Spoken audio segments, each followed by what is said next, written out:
Hey bookworms, welcome back to my channel and to another review. Today I'll be talking about Bird Box by Josh Malerman. Yes, that book that everyone were talking about a few years ago when it just came out. I don't know if you ever noticed, but I rarely talk about books that are currently popular. That's on purpose, in case you're wondering. But everyone were talking about this great horror novel, so I decided to give it a chance. This takes place in the aftermath of some sort of a disaster, the nature of which is very mysterious and very interesting. All we know that there is something out there in the open that if you look at it, you go immediately crazy. If there is someone near you, you murder them, and then you always commit suicide. This created a very dangerous situation of people living in darkness and in isolation from the outside world, never really knowing what's going on outside and if it's ever safe out there. This book also has two timelines, past and present, both following the same woman, Mallory, our protagonist. The past happens just after this disaster started happening. It's about how it all started, what happened to her. This is where the majority of the action occurs. In the present, it takes place a few years afterwards when Mallory and her kids, and it states in the first page that she has kids, this is no spoiler. Anyway, they decide to leave their safe house and venture outside to find a safer place. Now, this book was not one of those cases where it's just black and white, good or bad. It was not such a clear cut for me. I am still debating regarding some of my opinions of this book. If you would have asked me halfway through the book what I think, I would have told you that so far it's a lot better than what I thought it would be, and I'm really enjoying the reading process. However, as the book progressed, especially in the last half or third of this book, it really started to get on my nerves. Nothing really new happened, but things and tropes that were bearable and only mildly irritating at the beginning became more and more insufferable and really started pissing me off. Some of it has to do with something that personally really bothers me, and if you've seen my review on The Girl on the Train, you probably are guessing what it is about because I also talked about these things there.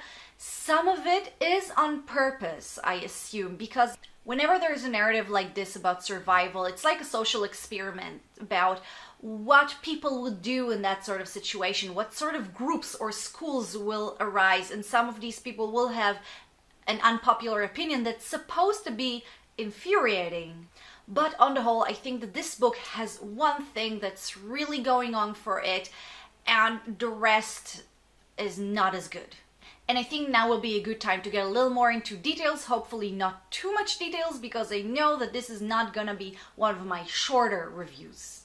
But let's start with the positive things. Like I said, this book has one good thing going for it, and this is the nature or the mysterious nature of this disaster. Obviously, this is not the first book that deals with some sort of disaster like that or something that attacks everyone, but I've never read a book that has a threat that is so total, so mysterious and so unavoidable, and kudos for Malerman for that. I could really feel the panic and the frustration that the characters feel, that they have no idea if it's even safe to go outside. They don't know what it is. Are these aliens? Is it an epidemic? Is it magic? This frustration of being unable to do pretty much anything against the threat. Staying on the side of compliments, I also thought that the writing was fairly competent. I was also very glad to find out this wasn't some sort of a post-apocalyptic teenage crap. I didn't really know what this book is about prior to reading it. I thought this might be a YA novel. I was glad to see it was a bit more mature. And also this is a standalone, which I think is a positive thing. So yeah, that's pretty much all the good things I can say about this book. Now let's move to the negatives. This is one of those cases where there are tons of little things, so I will try to go fast and group like things together and condense. If it looks like I'm nitpicking, because first, the little things do count, and secondly, like I said, it's one of those cases where there are tons of little things and you just can't ignore them. First, let's talk about structure and narrative. Personally, I really didn't like the whole two timelines thing. It really reminded me of A Handmaid's Tale, which I also wasn't too crazy about. I didn't like the jumps between two timelines. It felt like a convenient way for the author to just leave a cliffhanger at the end of the chapter and then jump to a different kind of timeline. Also similarly to A Handmaid's Tale, in the present, there is not much going on. The bulk of the plot happens in the past, and I also felt like it created spoilers in a really dumb way. I mean, there will be a character in past that will be in danger, but we already saw that he lives in a more future event, so we know he's going to be okay. Secondly, also like A Handmaid's Tale, it's very funny how these two have so many things in common, but like in A Handmaid's Tale, also in the Bird Box, much of this book is dedicated to Mallory's inner world and thought. This is perfectly fine and okay, and most of the time it really served the purpose of showing us her paranoia and like her debating with herself, and many times she argues with herself in her head. And like I said, it was okay most of the times, but after a while it really drove me nuts. This back and forth of arguing with herself, you know, I should do this, no, but if you do this, he might be upset and then he will kill you, and you can't do this, but you can't do that. It just drove me nuts. I told you, there are going to be a lot of very small, irritating things, but this is one of the examples of things that happen over and over in this book. Now let's move to characters. So Mallory finds a group of survivors and she spent time with them, and they're like the supporting cast of this book. The problem is that there are cardboard cut out of the type of people you would expect to see in this sort of situation, so much so that at times I couldn't differentiate between them. You got the leader, you got the skeptic, you got the one who tries to find out creative ways to better their lifestyle, etc. The funny thing is, though, that Mallory herself, the protagonist, isn't so interesting. So the only characters that I actually cared about were the dogs.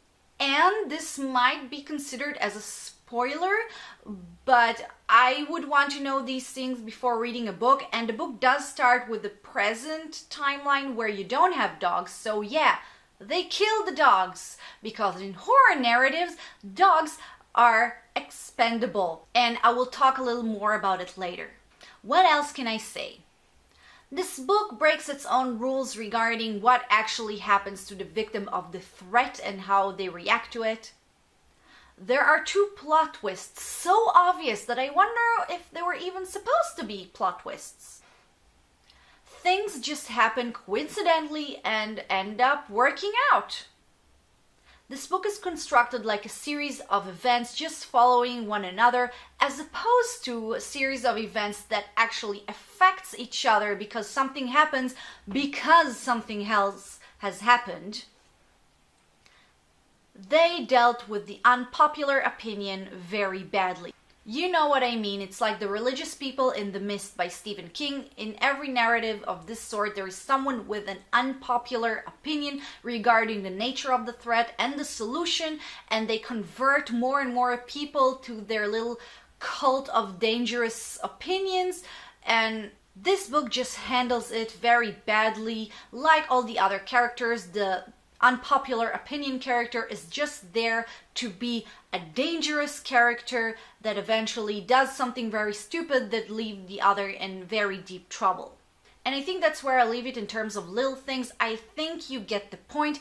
I do just want, before I wrap things up, to talk about this one trope that I mentioned before that just personally really irritates me, both in real life, because it's something that happens also in real life, and in books or movies, whatever. Like I said, Mallory has kids. In the past timelines, she's simply pregnant, and that makes Mallory holier than thou, 'cause she is a mother. I fucking hate it when people, real life or fictional, just think that being a parent or being pregnant automatically makes you better, makes you more important than other people. Everyone else is expendable. The dogs are expendable because you have kids. Enough with that. I could talk here the entire day about how much I hate this whole holy motherhood or holy parenthood trope, but let me just condense it. Yes, you are a mother. Yes, your kids are a huge responsibility and you will do anything to make sure that they're okay. But guess what? You are not a god. Being a mother doesn't give you superpowers, and it's definitely doesn't give you the right to decide that somebody else might die so you and your infant useless baby can live. I had enough of that, and there were times where I actually shut this book. I read it in an ebook, and luckily my tablet has this flap so I can dramatically shut this book and have arguments in my head with both the characters and the author because they all did some really stupid things. So, conclusion. It seems like everybody loves this book except for me, and this is fine. I don't mind having an unpopular opinion. I really liked the nature of this disaster or threat. Unfortunately, I didn't like pretty much everything else in this book. Granted, it wasn't total crap, but I honestly don't think it was a good book, and I also don't think that not being total crap is enough to elevate the book to a level of good and recommended. And that's it for my video. I think I've spoken enough. Thank you for watching. I really hope you enjoyed this video. If you have read Bird Box, please let me know what you think.